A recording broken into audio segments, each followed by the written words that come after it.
اللهم صل على سيدنا محمد وعلى آل سيدنا محمد عبدك ورسولك وصل على المؤمنين والمؤمنات والمسلمين والمسلمات۔ سرکار دو عالم صلی اللہ علیہ وآلہ وسلم پر پڑھا ہوا درود پاک کام آ گیا۔ حضرت سیدنا عبداللہ بن عمر رضی اللہ عنہما سے روایت ہے، قیامت کے دن حضرت سیدنا آدم صفی اللہ علیہ السلام عرش کے قریب وسیع میدان میں ٹھہرے ہوئے ہوں گے۔ آپ پر دو سبز کپڑے ہوں گے۔ اپنی اولاد میں سے ہر اس شخص کو دیکھ رہے ہوں گے جو جنت میں جا رہا ہوگا، اور اپنی اولاد میں سے اسے بھی دیکھ رہے ہوں گے جو دوزخ میں جا رہا ہوگا۔ اسی اثناء میں حضرت آدم علیہ السلام سرکار دو عالم صلی اللہ علیہ وسلم کے ایک امتی کو دوزخ میں جاتا ہوا دیکھیں گے۔ سیدنا آدم علیہ السلام پکاریں گے، یا احمد یا احمد۔ حضور سراپائے پر نور صلی اللہ علیہ وآلہ وسلم فرمائیں گے، لبیک یا ابو البشر۔ حضرت سیدنا آدم علیہ السلام کہیں گے، آپ صلی اللہ علیہ وسلم کا یہ امتی دوزخ میں جا رہا ہے۔ یہ سن کر آپ صلی اللہ علیہ وسلم بڑی چستی کے ساتھ تیز تیز قدموں سے فرشتوں کے پیچھے چلیں گے اور کہیں گے، اے میرے رب کے فرشتوں ٹھہرو۔ وہ عرض کریں گے، ہم مقرر کردہ فرشتے ہیں، جس کام کا ہمیں اللہ عز و جل نے حکم دیا ہے ہم اس کی نافرمانی نہیں کرتے، ہم وہی کرتے ہیں جس کا ہمیں حکم ملا ہے۔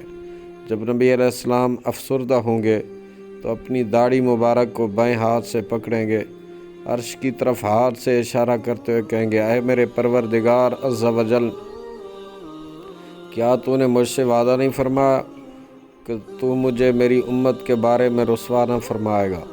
عرش اعظم سے ندا آئے گی، اے فرشتوں، محمد الرسول اللہ صلی اللہ علیہ وسلم کی اطاعت کرو اور اسے لوٹا دو۔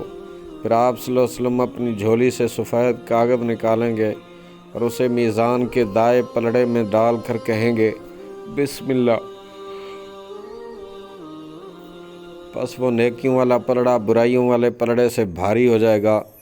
آواز آئے گی، یہ شخص خوش بخت ہے، سعادت یافتہ ہو گیا ہے اور اس کا میزان عمل بھاری ہو گیا ہے، اسے جنت میں لے جاؤ۔ وہ بندہ کہے گا، اے میرے پروردگار عز و جل کے فرشتوں ٹھہرو، میں اس بندے سے بات تو کر لوں جو اپنے اللہ عز و جل کے حضور بہت بڑی عظمت رکھتا ہے، بڑی شان و کرامت رکھتا ہے۔ پھر وہ عرض کرے گا، میرے ماں باپ آپ پر فدا ہوں، آپ صلی اللہ علیہ وسلم کا چہرہ انور کتنا حسین ہے، آپ کی شکل کتنی خوبصورت ترین ہے، آپ نے میری لغزشوں کو معاف فرمایا، میری آنسوؤں پر رحم فرمایا۔ آپ صلی اللہ علیہ وسلم تعارف تو کروائیں کہ آپ کون ہیں؟ تو رحمت للعالمین صلی اللہ علیہ وسلم ارشاد فرمائیں گے، انا نبیک محمد وہذہ صلاتک التی کنت تصلی علی وقد وفیتک احوج ما تکون الیہا، یعنی میں تیرا رسول، تیرا نبی حضرت محمد مصطفیٰ احمد مجتبیٰ صلی اللہ تعالیٰ علیہ وآلہ وسلم ہوں، اور یہ تیرا وہ درود ہے جو تو مجھ پر بھیجتا تھا۔ میں نے تیری وہ تمام حاجات پوری کر دیں جن کا تو محتاج تھا۔ رب سلم کے کہنے والے پر جان کے ساتھوں نثار سلام، وہ سلامت رہا قیامت میں، پڑھ لیے جس نے دل سے چار سلام۔ پیارے پیارے اسلامی بھائیوں، معزز سامعین و ناظرین،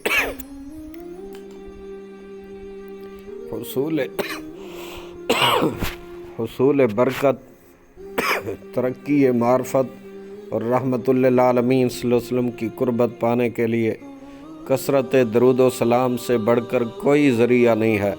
یقیناً سرکار مدینہ صلی اللہ علیہ وآلہ وسلم پر درود و سلام بھیجنے کے بے شمار فضائل و برکات ہیں، جنہیں احاطہ تحریر میں لانا بھی ممکن نہیں اور جنہیں زبان سے بیان کرنا بھی ممکن نہیں۔ اللہ رب ذوالجلال جل شانہ ہم سب کو اپنے پیارے آقا و مولا فخر کائنات، جان کائنات، روح کائنات، مقصود کائنات صلی اللہ تعالیٰ علیہ وعلیٰ آبائہ واصحابہ وازواجہ وذریاتہ وبارک وسلم کی مبارک ذات پر کثرت سے درود و سلام پڑھنے کی توفیق عطا فرمائے۔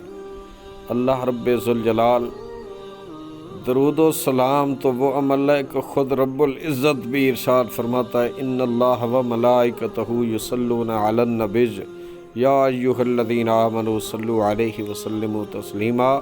اس آیت مبارکہ کے نازل ہونے کے بعد میرے کریم نبی محبوب رب ذوالجلال شہنشاہ خوش خصال صلی اللہ علیہ وسلم کا چہرہ انور خوشی سے نور کی کرنیں لٹانے لگا اور فرمایا صحابہ مجھے مبارکباد پیش کرو، کیونکہ مجھے وہ آیت مبارکہ عطا کی گئی ہے جو مجھے دنیا و ما فیہا، یعنی دنیا میں اور جو کچھ اس میں ہے ان تمام چیزوں سے زیادہ محبوب ہے۔